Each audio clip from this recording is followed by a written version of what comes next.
So Finding Nemo is one of the all-time great animation movies, and my childhood watched it probably about 500 times in my entire life, and every time you watch it, whether it be your 200, your 300, your 250th time watching it, you never get bored. Why is that? Because it's an absolute classic animation movie, and that's how you know it goes down as one of those greatest of all time, if you never get bored in watching it. That evolves from all films, not just animation. However, I must say though, that even though I love Finding Nemo and I think it's one of the greatest animation movies of all time, well, it was never first choice. I'll kidnap 1,000 children before I let this company die. Yeah, that movie in particular had to be rebought like 3 times because me and my brother just constantly watched it on repeat, and the disc got like broken, battered just from banging it on every fucking 2 minutes. But it was well worth it.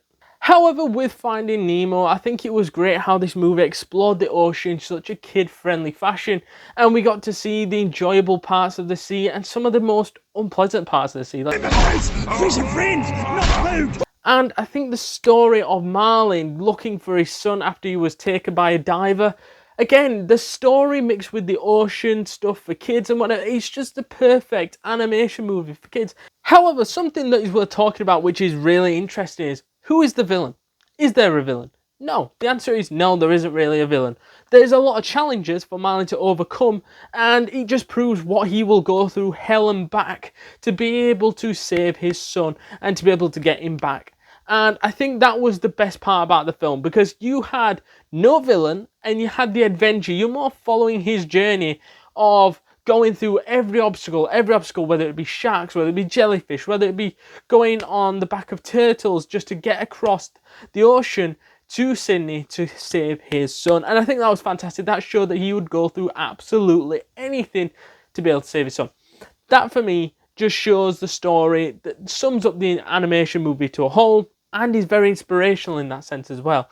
So yeah, I think that is why I don't think this movie needed a villain. If you'd have chucked a villain in there, it would have just been a distraction. I think the reason why most people love this film though is the relationship between Marlin and between Dory, because they shouldn't get along. They really shouldn't get along because they're different personalities, different characters, and they really shouldn't click how they do eventually by the end of the film, where they're good friends and they get on well with each other. However, that's not how their relationship, their friendship started, because at the start of the film, Marlin just wanted to know if he'd seen where Nemo was, and then she went on an absolute rant, thinking that she would be able to show him where Nemo was, but then kept on forgetting, and that's where Marlin kept on getting annoyed, because she keeps forgetting what she was doing, and she kept forgetting what she was there to do and why she was talking to Marlin. I think that was brilliant, because that was the start of their friendship and their adventure along the seas, and I think it was brilliant.